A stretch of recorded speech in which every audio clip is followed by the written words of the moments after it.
Coming up on the Middle Class VO podcast. Well, I'm a big follower of a doctrine I learned many years ago, and it goes, mood follows behavior. You're not always in the mood to do a certain task, whether it's audition or record the job or do the billing or the expenses. But your mood follows, you never get in the mood to go run your 5K. You go run your 5K and then you start to love it. The mood follows the behavior. If you need e-learning, we're just an email away. Corporate narration, tell us what to say. Explainer video, imaging radio, slinging local cars, reading IVR. No, we ain't no stars. This is the Middle Class VO podcast. The Middle Class VO podcast. The Middle Class VO podcast. Welcome to the Middle Class VO podcast. Kevin Kilpatrick hanging out here in Nashville. Bobby Maxwell, where are you, Bobby? I'm in Cicada City, Cincinnati, Ohio. Nice. Not good for a VO booth. Oh, okay, Cicada City. I love that town. It's right next to Locustville, right? We got three special guests with us on the Middle Class VO podcast today, where we're going to be talking about voiceover pains in the ass. Gigantic pain in the ass. And let's start with the ladies first. Brigid Reale is joining us from Europe today. I am. Brigid, welcome. Why, thank you. All the way from Cascais, Portugal. Is that really the Very name of nice. your town? It is. It's called Cascais. Nice. Sounds Yeah, like don't ask us to repeat something that. wrong with yours. And Jenn Henry is with us. Jen, where are you today? Hello. I am in Greater Boston. I'm in Hyannis. Okay, great. And we have somebody else on the East Coast, Steve Zarro. Steve. Thank you for having me. I am, yes, Absolutely. on the East Coast in a little town you might have heard of near something called New York. Yeah. Really? Yeah. Okay. If that town keeps at it, it's going to make something of itself one of these days. One of these days, you One never know. day. You just never know. Seriously. Prospects are big. Yes, prospects are big. If it can make it there, it can make it Right. anywhere. Cha-ching. Well, let's start out with kind of a brief little introduction. Brigid, I'll start with you. But Brigid, everybody knows Bobby and I. But Brigid, tell us about your background, how you got into voiceover, and how long you've been doing it. Ooh, about 8 years. I'm in my 8th year. My bread and butter in life is medical narration, e-learning, explainer work. And how did I get into it? I wanted to be a voice actor as a kid. Thought I had to be in great places like New York or L.A. You may have heard of it, Steve, just saying. Is that the same New York as the one I live near? It Oh, my just might be. And then grew up, went to school, and kind of decided I didn't want to be a grown-up anymore. And so I went back to the playground and found VO, the old fun-fashioned way. Nice. Excellent. And Jen, I know Jen comes from radio like Bobby and I do because Jen actually worked for Beasley Broadcasting. I'm trying to think, Yes. did we work for Beasley at the same time? I was with Beasley Broadcasting from about 95 to 05. Yeah, that sounds exactly right. We were like twinsies. Yeah, and you were on the west side of Florida, right? Weren't you down in Florida? Yes.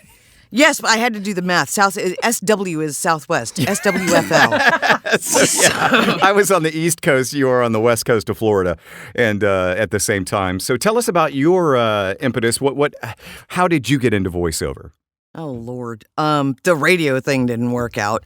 But I was a production director also for Beasley because, they don't tell you that one salary covers everything.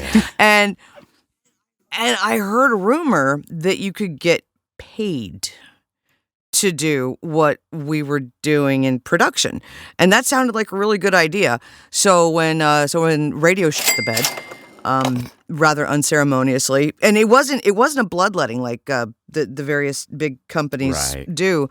It was really, believe it or not, even nastier.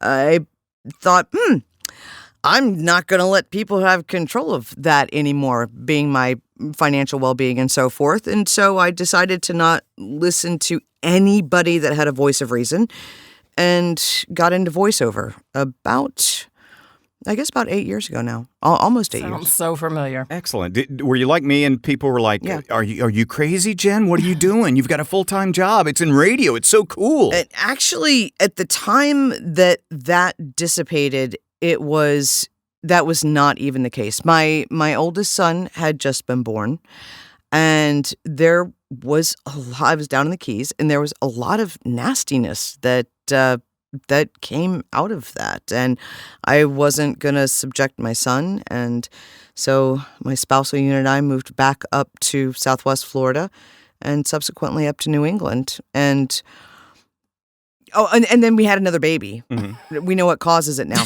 Oh, yeah. So There's moving, a cure for apparently. it too. Yeah, COVID. I am never. I'm sorry, I didn't mean to laugh. I know. Oh, I did. Moving. Yeah, I know you, Button. yeah. We've met. We've met. So, and I have a background actually in medical billing as well. So I thought, oh, well, I'll just go ahead and get my CPT, my coding certification, which I actually did.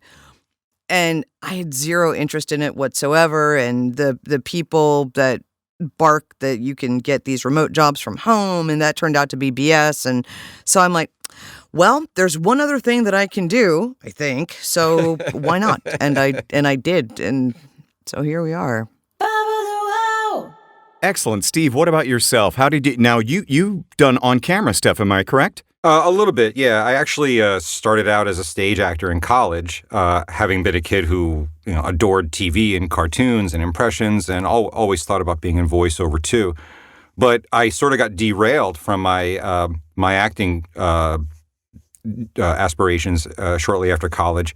I was 22 and I took a corporate job and ended up on a 9-year hiatus. And at the time, my 22-year-old misguided self figured that my Muggle family needed to see me stable and secure and progressive and moving forward, having benefits, yada, yada, yada. And it ended up just being a total derailment of where I was supposed to go and who I was supposed to be. Yeah. And it took 9 years to sort of figure that out and start to unravel it, going back to being a stage actor. And then, like many of us, I ended up with the same problem that every other actor has. How do I keep the lights on, keep food in the refrigerator, get the kids new shoes, and still be able to go to an audition? And having a 40-hour-a-week corporate job was, you guys know, it doesn't work. It's not available. But I didn't want to have to, reinvent the wheel and go back and retrain myself to do something outside of the box that I had been living in. I didn't think I'd be able to succeed or want to start investing so much time or effort into learning how to sell products on Etsy or make jewelry or coffee mugs or whatever happy horse people do for their businesses at home. Assembling products at home. Right. I didn't want to have to reinvent a whole new wheel just to solve this problem and answer this question. And then voiceover popped up into my mind. I'm like, this is always something I've been interested in and wanted to do. It's in my wheelhouse. I'm trained as an actor already. It's tailor-made, and I knew it wasn't going to be overnight money. I didn't have any illusions about that. But what I also knew was that I could be successful at it, build a business, be my own boss, leave the corporate job. And if it took 10 or 15 years to do that, then that was going to be fine too. Wasn't going to be in a hurry unless somebody came along with a nice checkbook and was starting to rush me. So I'm wrapping up my 9th year in voiceover now, and the goal was and always has been to eventually get back to stage and screen auditions as hopefully maybe a West Coast-based union actor. Whether or not that ever happens, I don't know. If enough non-union voiceover money lands in my booth here and enough gigs come in, I don't have any problem course correcting again. But the course correction that got me off of and out of the corporate world was difficult. That was an ugly Band-Aid to rip off, but it's off now. The hair grew back. The skin changed back to the normal color. And it's nice to be. And hearing everybody else go through similar parts of their journey, God, I love it. I'm with my people. I can't even tell you. I'm so happy. Yeah. Oh my God. Absolutely. Oh, yeah. And that's a big reason we do this podcast, man, is because we share our stories, Bobbi and I do, and we, we get so much feedback on how it helps and people are learning and I've been given so much information along the way and helped along the way, and that's why Bobbi and I do this, is to give back. And today we're going to talk about voiceover pains in the ass, and we have such an amazing job that we do, but there are drawbacks and things that just bug us a little bit, right, Bobbi? You think? No, Surely I'm not just you sitting here just- smiling all the time. Heck no, this is a great topic. I can't wait to hear what you guys have to say. Oh, yeah. Yeah. And let's start off with just kind of I did a poll on the VoiceOver Pros web, page on Facebook. Just kind of a quick little down and dirty poll to ask people, just to make sure it wasn't just me. The marketing is my number one. It's the pain in the ass that I just drives me nuts. Gigantic pain in the ass. Brigid, Yeah. if you want, let's start with you. You chimed in with the home and work balance and all of that. Why don't you elaborate on that a little bit? So, I kind of gave you the short version of how I got into this, but, I came from an education background. Well, my degree's in linguistics, but I was a Montessori teacher for 10 years. And, And so when I left, I basically got burnt out on being an employee to somebody else. And honestly, I love the parents, but the parents will burn you out of teaching faster than anything. And so when I came into this, I did what a lot of people do. They start off on these pay-to-plays and things like that, and they start with a basic sort of system and studio and this and that, and you're kind of piecemealing it all together, right? Well, I spent 2 years taking shortcuts, and I say shortcuts in the sense of I was not part of the community. I was not getting coaching. I was not seeking out somebody to professionally produce my demo and blah, blah, blah, blah, blah. Well, fast forward, I get involved with the community, and then suddenly I have direction. And then I won't say it fast-tracked me, but it certainly gave me a roadmap for getting the business truly up and running and thriving. And that has taken, an extra, after the 2 years of kind of doing it in a weird sort of way, it took another about 2 years before I started seeing some real money from it and going, this is actually going to go somewhere. Well, once that happens, you get all of your, as I said, in the post, your investment of time and money and everything else really sort of solidifies and the work starts taking off. Well, then you're kind of dealing with it's a luxury problem. Let's call it what it is. It's, First world problem. Right. First world problem. Right, yeah. Exactly. It really is kind of this luxury, sorrow to have, which is I've got a business that's doing really well and I'm booking all the time and I don't know how to keep it all going. And it's once you start booking, you still have to do the networking and the marketing and the invoicing and the blah, blah, blah, blah, blah, and and the upkeep of your coaching and your demos and all these things, and continuously, making sure that your studio and your equipment are running and fine-tuned and all this other stuff.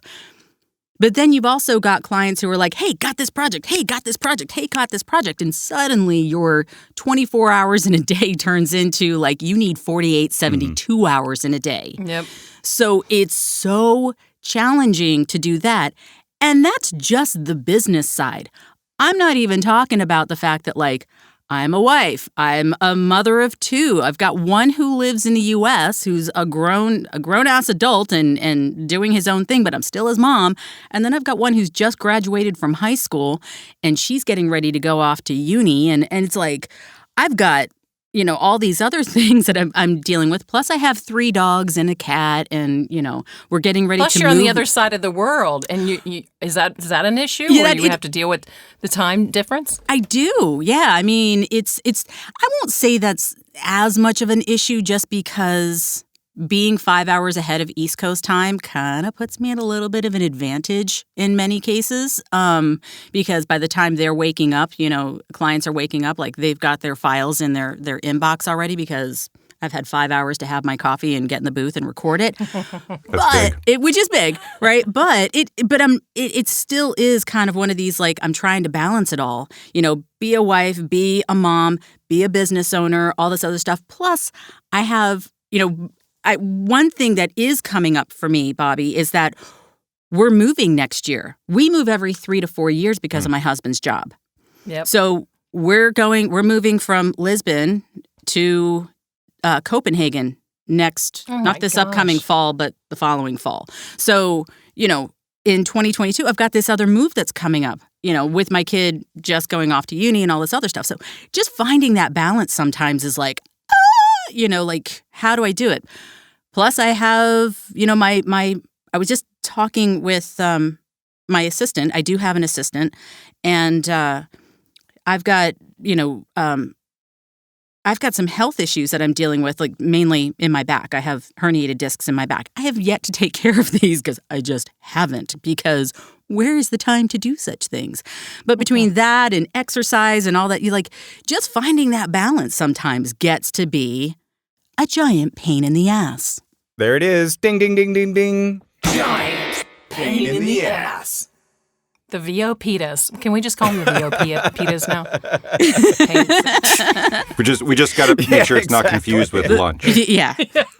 And we have to make sure lunch? or we have to make sure that it's a PITA, that we don't mess that one letter up at all. So that will change it all. What about you, Jenn Henry? What's your biggest pet pain in the ass, or your PITA, or whatever? It's I'm listening to Brigid and I'm just nodding my head. I'm like, yeah, there's that and that and that. And interestingly, it's very cool that she mentioned those 2 years of sort of floundering and then 2 years to get her feet underneath her. My journey was very similar as well. And Stephen Lowell, if it weren't for Stephen Lowell, who was the community director with Voice 123 at the time, when I was so, I don't even know what the right word is. I know the word that people overuse, but I was delivered into the hands of absolutely imperative people. Stephen Lowell talked me off the ledge so many times, and I miss him. I was integrated sort of macro by way of the Voice 123 community when it was what it was, and then through Stephen, my universe, my VO universe just started to expand, and I became more and more integrated into the community. And just as Brigid said, suddenly I had the direction. It was very beneficial, I think, to have that year and a half, 2 years of absolutely unadulterated, savage learning curve, too, because when I came into the fold, or was when I was brought into the fold. I don't know how I have ended up under the wings I have ended up to be brought up in the industry the way that I have. Well, that says something about your character, probably. Apparently. I don't know. I don't know if that's a good thing or a bad thing. People just trying to, oh God, just, no, she's gonna walk right into that truck. Bring her over here. Oh dear. Yeah, we can see. I've been in Burbank with this woman. I can vouch for this at times. I just need a t-shirt that says we've met. And I had a tangent. Something happened when we were, not happened. We were in LA. This was a different trip, Bridge. And there was this funny thing that things that just sort of happened, and it ended up the law enforcement officer drove me to the restaurant because he apparently, it seemed clear that I was not going to make it there on my own walking. And so I retold this story, and somebody across the table looked at me and just said, "My God, you really are just like that, aren't you?" This was like, what, would you think I was making it up? And so it's just, but that really is the pivotal point and part of my VO pains in the ass. Most of them all of them are really, I'm sort of an architect of my own demise in that sense, in that I try to do all of the things and just seem to sort of be missing pieces that would stick everything together a lot better. So I spend so much time in one spot in my little command center where I run the house from this one command center. I record downstairs in my booth, and then everything else just sort of takes place topside.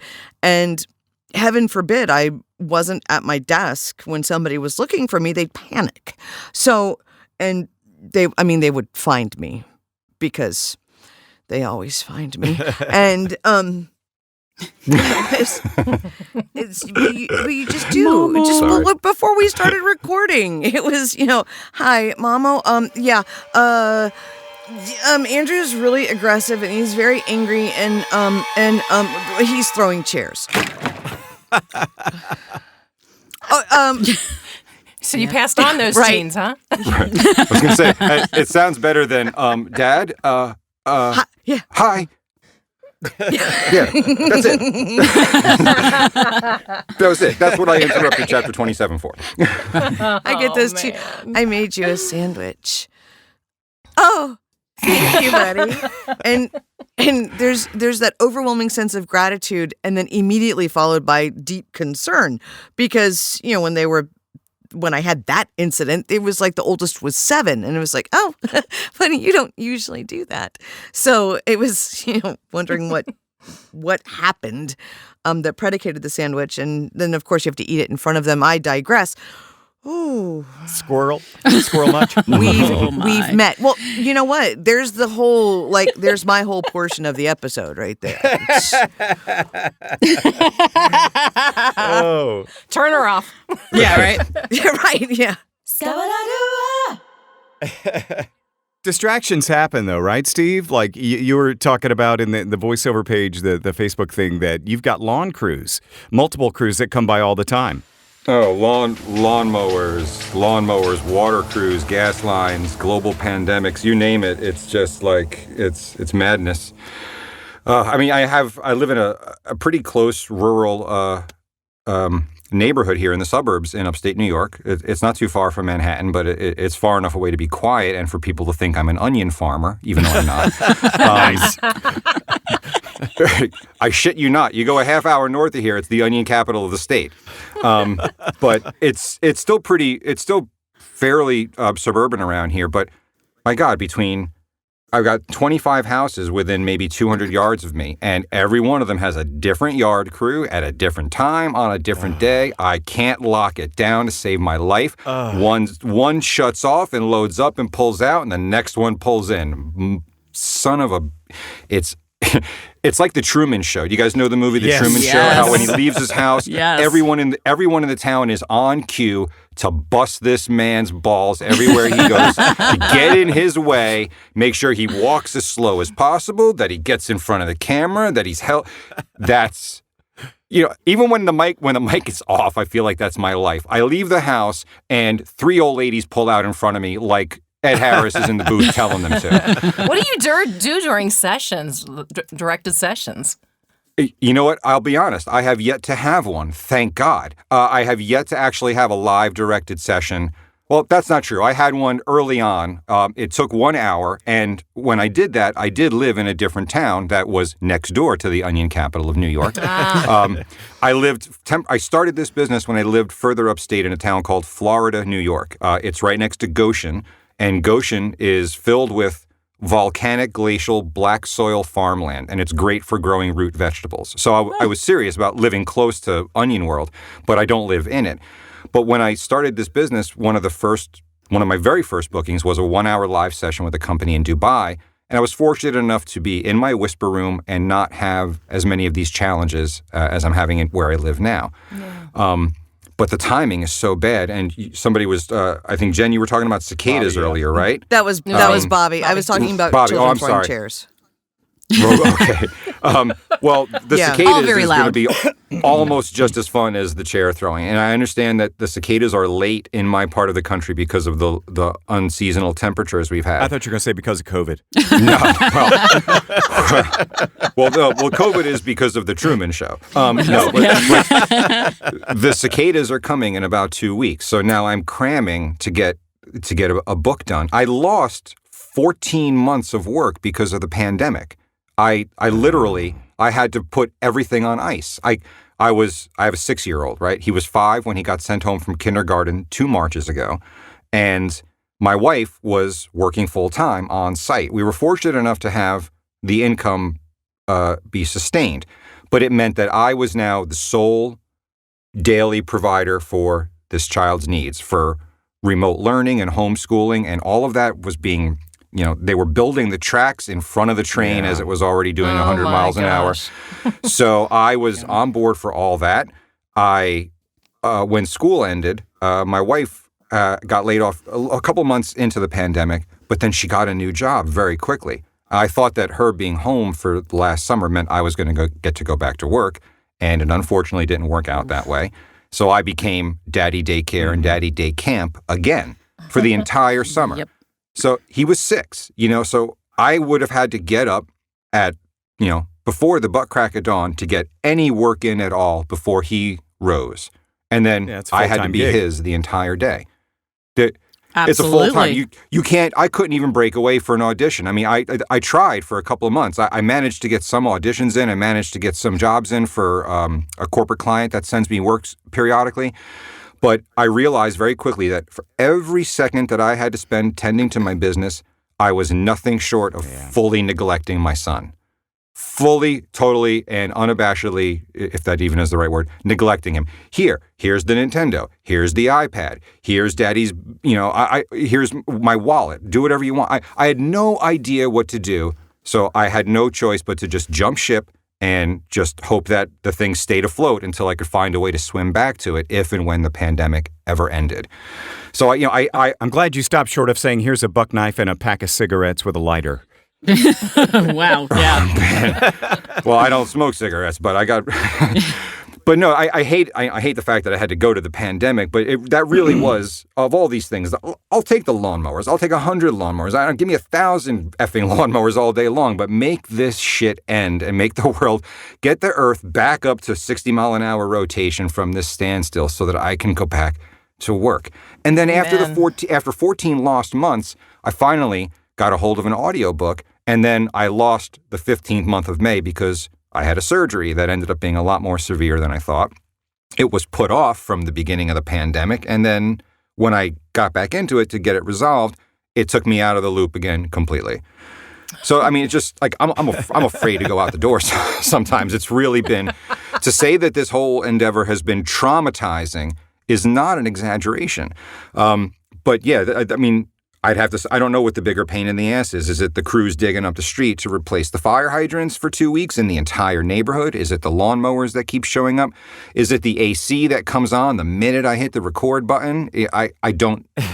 They all win. They all bust my hump. Any given moment. And they're all, at any given moment, 100% right. It could all just blow up in your face. Like, you could have a plan to record 57 pages that day, and then as soon as you wake up in the morning, over. Agility is really important. Agility, I think, is paramount in what we do. Not just in individual sessions and being able to take directions and turn on a dime. I really feel like that is something that if somebody can't be flexible, and some people can't, then this really isn't for them, because without the agility, without the flexibility, without the full understanding that anything can come at you at any moment, as Steve has just illustrated, then it can be really problematic for some people, especially getting in when they start, if they have some preconceived notion of how a regular work day runs and so forth and so on. Right. So it's what's that? Yeah, I know exactly. Like, and then being able to define that, because that's something different for absolutely every voice actor and business owner. You know what I mean? Because first and foremost, I mean, sure, Right We now, get in front of a microphone. We're all in front of one right now. And this is what we do for a living, like, literally right now. But we're also more than just the pretty voice. We are business owners, and you have to figure out how to maneuver all of those pieces at any given time to your max efficiency as best you can. And I think a lot of the newbies or beginners, whatever you want to call it, don't get that at all. They think it's just going to be, let me record this and get the paycheck. I hate to say it. I agree with you, Bobbi. And this is, I will not turn your podcast in any way into a, like anti-newbie rant, because I love the people who are coming into the fold and aspiring as we all are, because we were all there once. But you do see a lot of people that have come into this industry as a result of the pandemic because they lost their jobs. They lost their opportunities, and their regular paying jobs. So they needed something that could sustain them from home. And we do make it ultimately look doable, if not easy. And it's not.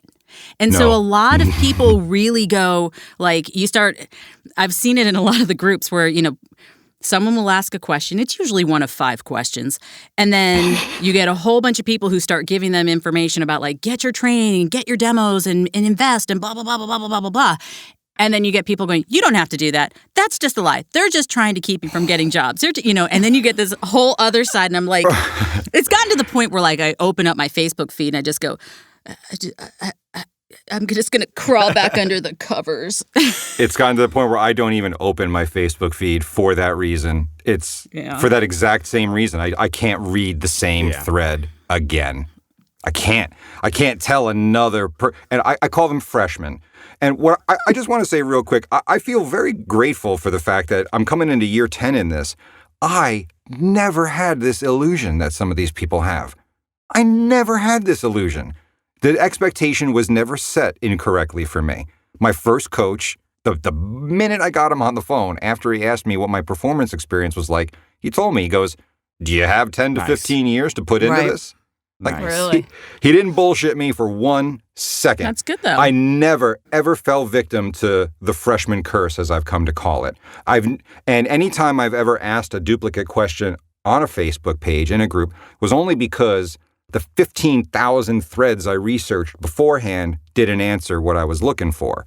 Not that it didn't give me the answer I wanted. It just I didn't find the answer at all.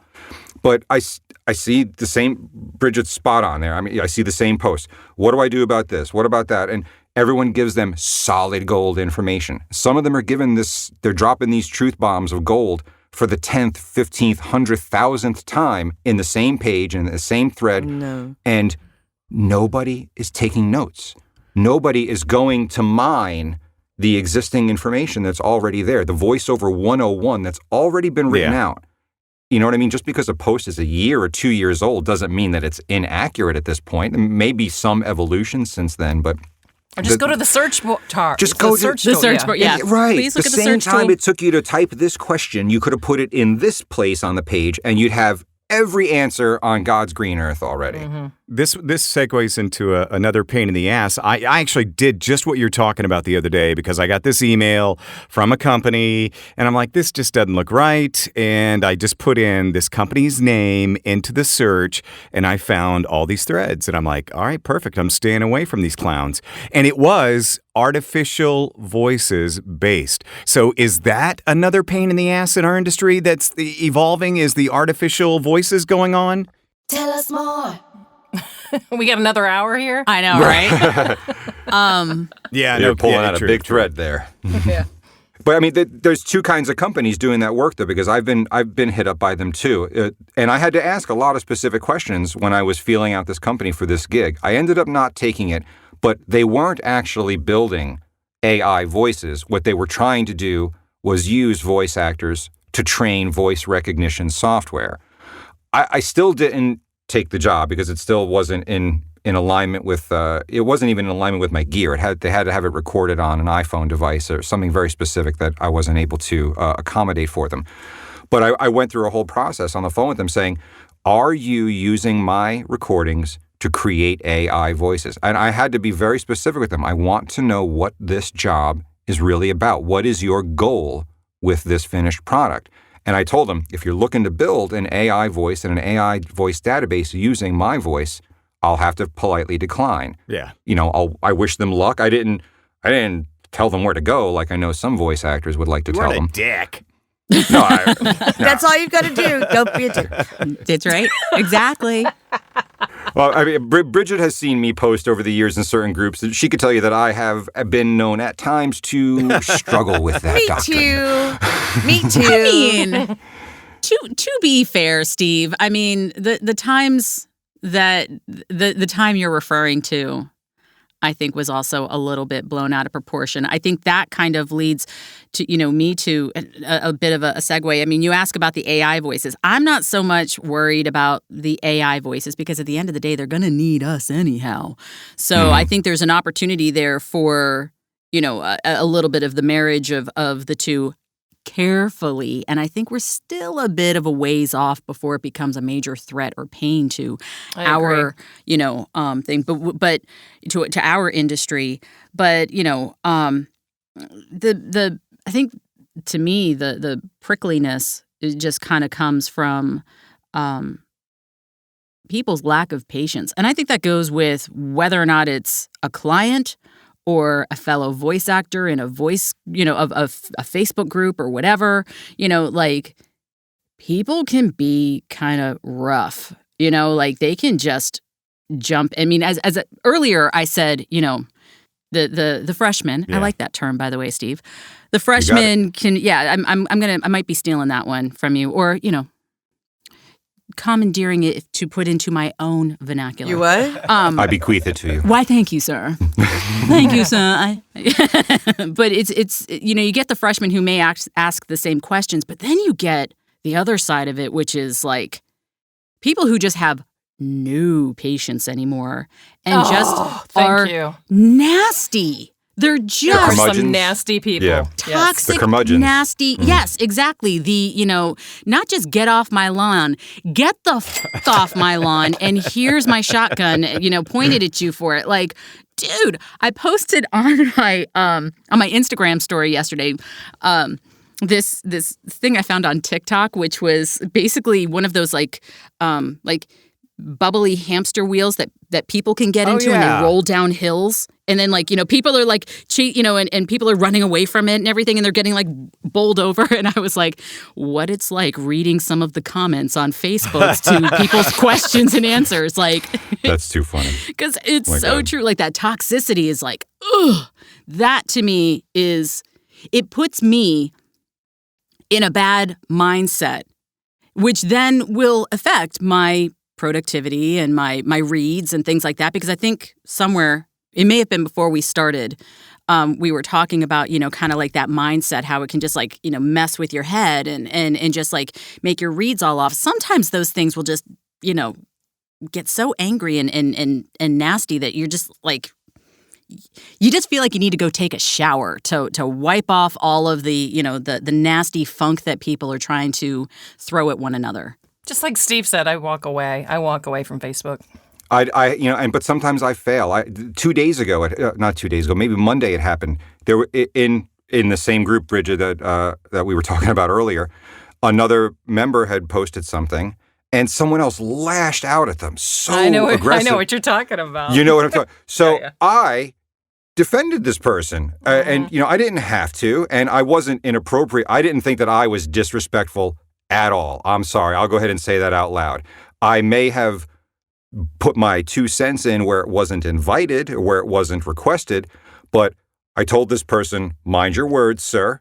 Be conscious of who you're speaking to and how you're speaking to them in this group. And, cool your jets, buddy, man. Back it down. Slow your roll. This guy was in the 8th grade, okay? He wasn't even a freshman yet. But, when somebody has that kind of attitude, hey, I've been in this business 6 whole months. I've got no use for that person. So I then got chastised by the group admin a little bit. I got lumped in with you did. with the bully, and I was just like, not having that. Too bad, so sad, bye-bye. Yeah. That, and the only reason I rejoined that group in the first place after the last incident was because somebody shared a blog post of mine that advised all the freshmen to go ahead and enter their question into the search bar instead of asking it live. And they advocated that. So I rejoined the group thinking, hey, they all like me again. I like you, Steve. I like you too. I like everybody. If you knew me, I mean, you guys saw me in person. I know you only saw the talking head on the screen, but I am, and I've always been, a teddy bear type of person. Yes, My you best have. friends in high school nicknamed me Bear. My wife still calls me Bear. And bears are cuddly. Bears are soft. My son loves his bear dad. He has a teddy bear that wears the same exact red plaid pajamas that I wear. But you mess with the bear and you get a growl. bear. Absolutely. Yeah, man. You're going to be a bear? Be a grizzly. You know, and that's what Call it a happens. bear claw for a reason. Then people only ever think of me as the angry bear, and they don't know, they don't know the real bear. Sorry, what are you going to do? A penny for your thoughts. So what do you guys think about the business part of it as far as invoicing and billing and tracking down your payments and taxes? Ooh, I mean, oh God. Okay, so full transparency. I am the worst at invoicing. I'm very good at recording my jobs. Like every time they come in, I'm so good. I use voiceover view. Thank you, Danny States, for, tracking my jobs. And every time I get one, I put it into voiceover view and all this other stuff. And I know she has the Wave Apps integration with voiceover view, but I just haven't taken the leap. And it's my own paranoia. There's no logic to it. It's just my own stupidity and paranoia. I'll own that. But I will often wait to invoice. And I've been told a million times that I should go ahead and do that. Did I lose you guys? Because suddenly I've become the host. I'm here. I don't know what happened. I just got the thing. Bobby's You are still the here. host now. I think Bobby's still there. Yeah, I'm I here. see. Bobby's Okay. still there. Kev, We may Kev, have are you here? temporarily lost Kevin. Kevin? Kevin? he does have his twins this week. He might have gotten my. Oh my God, Kevin's home alone. Oh, God. All right, I'll see myself. Yeah, out. there you go. Thank you. Right. Somebody brought him a sandwich. Oh, yeah. Yeah, exactly. I was laughing so hard at that earlier. I think if my son handed me a sandwich, I'd be like, oh, That's exactly what what's you do. in this? Uh-huh. Yeah. What did you use to make this? Yeah. Oh, is this a crayon? I'm so happy my children are old enough now that I don't have to fear their cooking. It's very lovely. You will all get there, and it will be a magical thing, I hope, for all of you. I watched the chef show on Netflix with my son because I'm the primary kitchen runner here in the house. I do the shopping, the cooking, and everything, and I want him to be a man of the house like that as well. I want him to. There's no gender role here. I do laundry too. I fold clothes. I wipe tushies, and I make a hell of a dinner. But I want him to learn, not just because I want him to have that skill and that quality, which will be appreciated by others later in his life. But I don't want to eat that food that he's going to bring me if I don't teach him how to cook. I don't want to eat that sandwich. Yeah, I don't blame you. I don't blame you. I think Kevin's back with you. You back there, bud? He's I don't still see trying. him. This really is like the babysitter's gone, Let's just go for No, it. now we start talking about Kevin. Yeah, we'll just keep Yeah, no. Okay.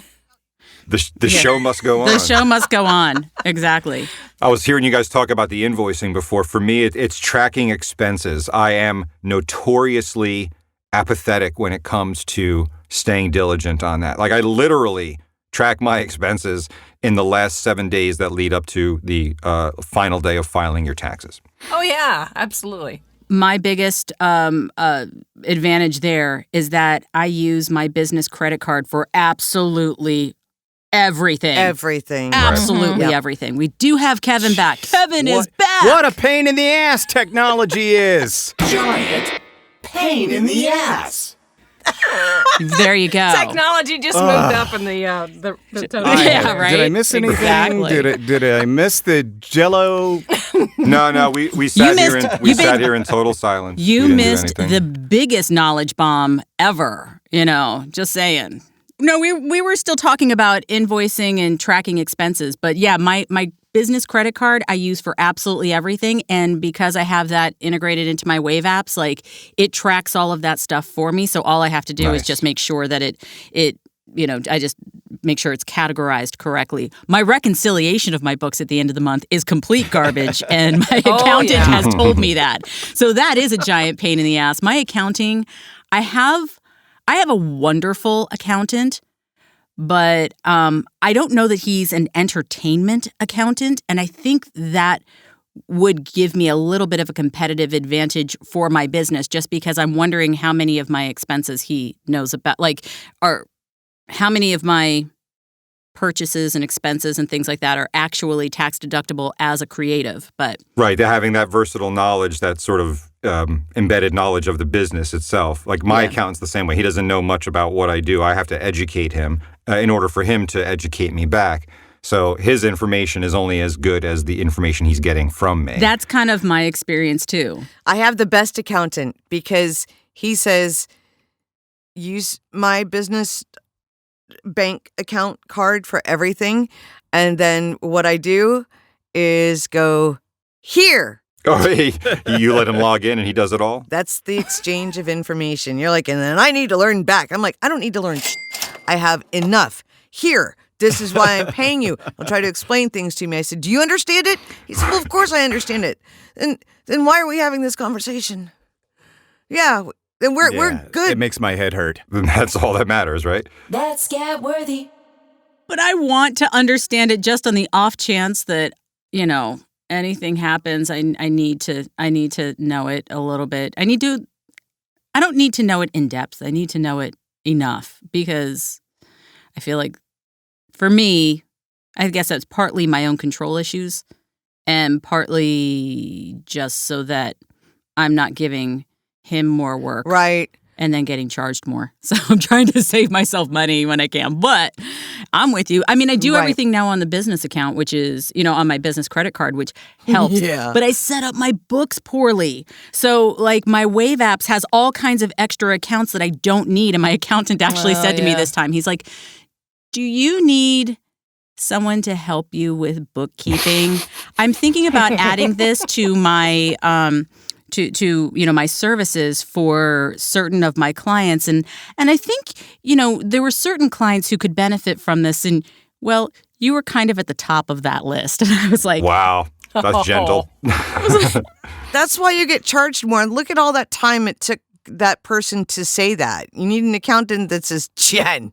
No, we're going to do this. No, but see, oh no, he was being nice. My accountant's from Boston. He was being friendly. He's a Harvard professor, and he just calls me and he says, Jen, no.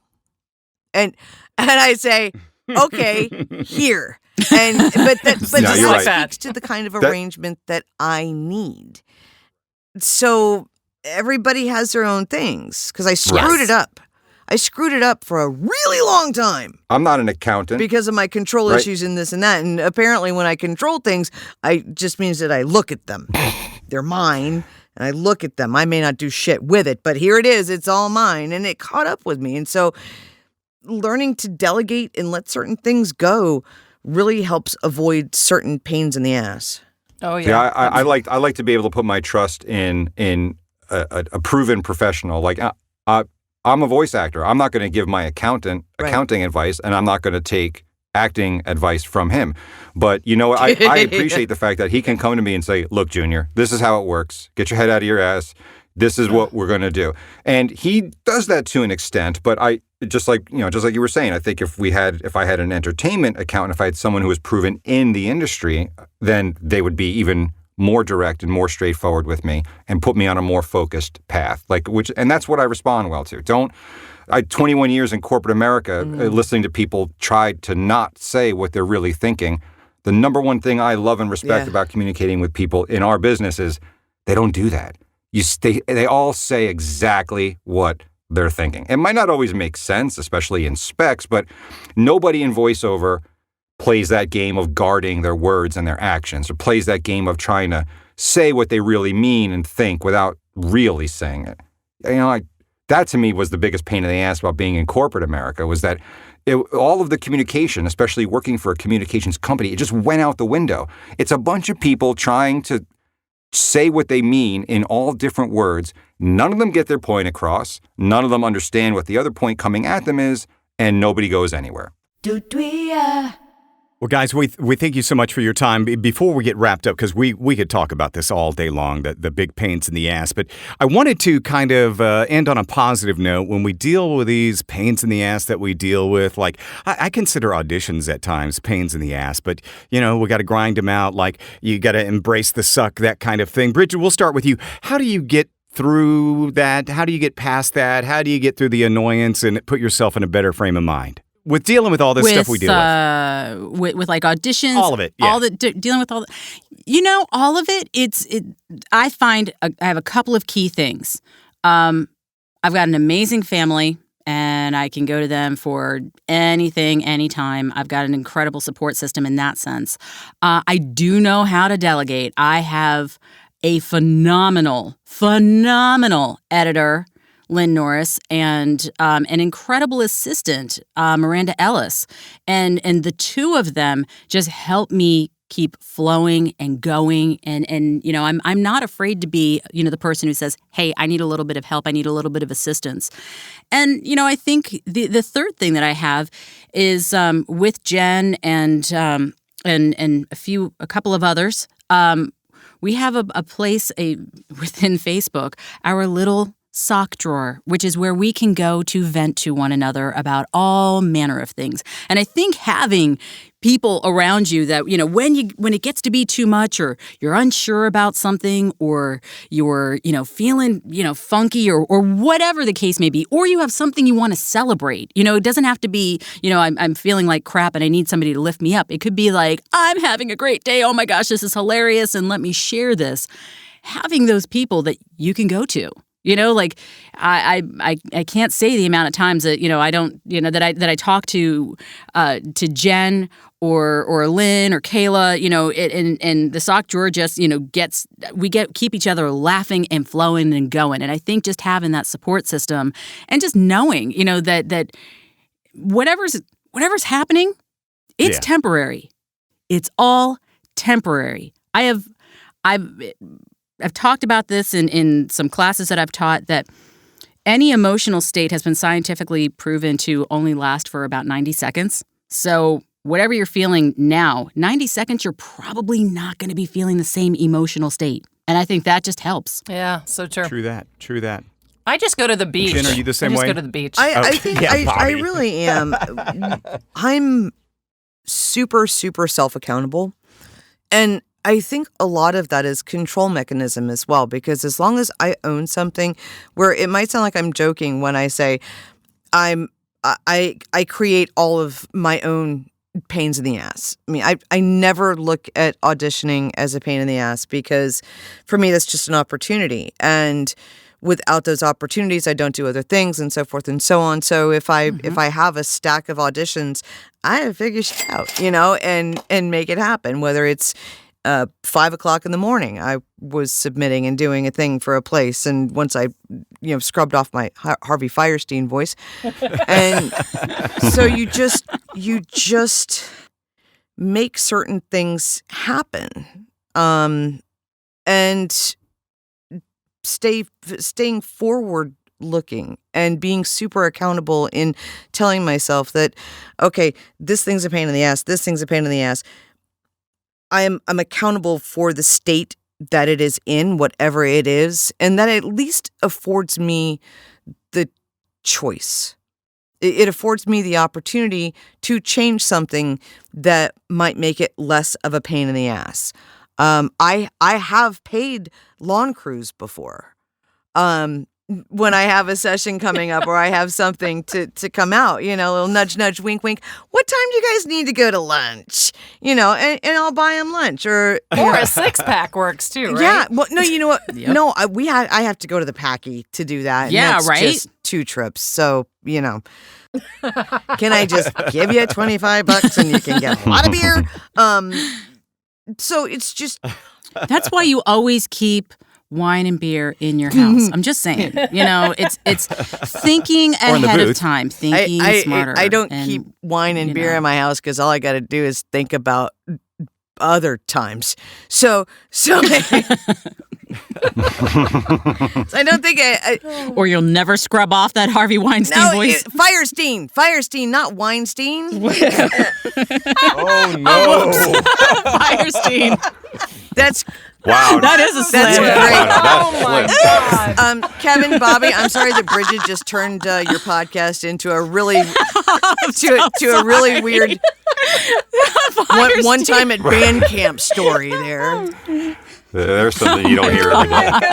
I mean, talk about your voiceover pain in the asses. Giant pain in the ass. Steve, how about you? Well, I'm a big follower of a doctrine I learned many years ago, and it goes, mood follows behavior. Yep. You're not always in the mood to do a certain task, whether it's audition or record the job or do the billing or the expenses.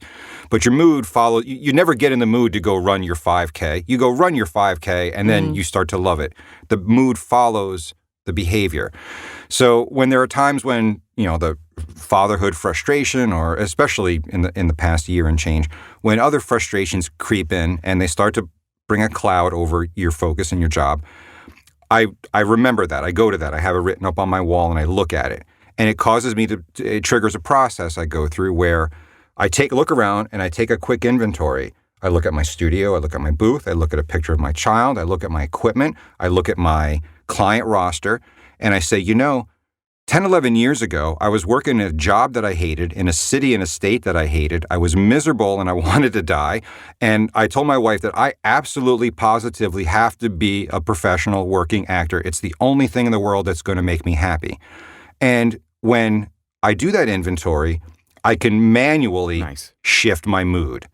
And that's the behavior that I use to get back into work mode. No matter how bad it is, I shift that focus and I look around and I say, hey, I'm 10 years down the road on that goal already. This is where I am. I'm looking at the stuff. It's right here. I did it. I'm doing it. Mm-hmm. And then I look at the list of auditions and I say, right there is next week's paycheck, is next month's rent. And if I don't go get it, someone else is going to pay it to their landlord or whatever it is. So it all circles back to mood follows behavior. And after I kind of go through that process and I look at the wall and I read the words and I look at the inbox, I then put on a couple of really loud Fish songs and I dance my jiggly fat ass off for 15 minutes and I get myself into the most happiest, psyched up mood you possibly can. I get my dance on, my groove and my funk on, and then Steve is a happy guy at the microphone.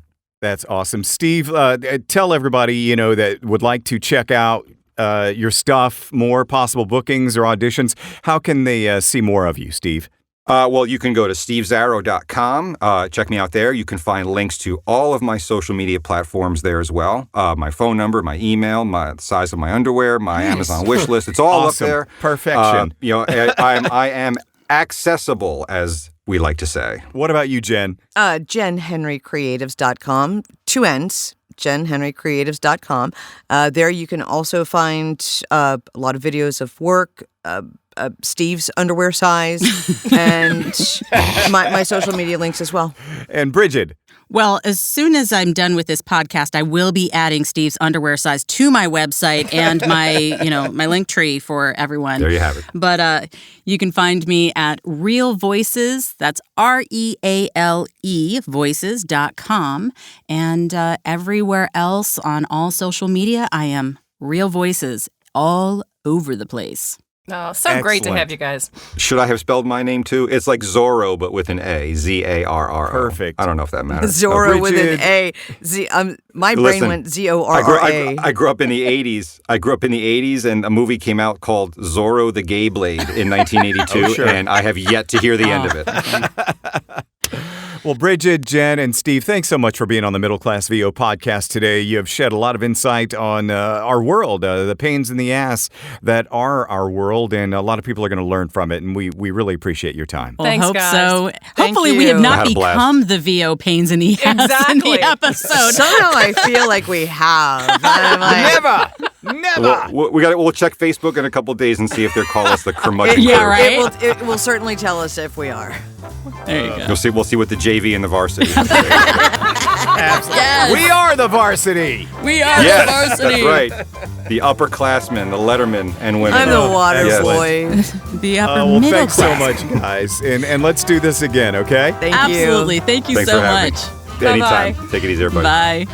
The Middle Class VO Podcast is a K2 Media Productions production. All views and opinions expressed are those of the hosts and guests. The McVob jingle was written and produced by Kevin. Co-produced and performed by Chloe Dolandis. Additional engineering by Zach Zimmett. Bobby's hair and makeup by Rebecca Adlita. Kevin's wardrobe by Slippery Pete's Fashion Emporium.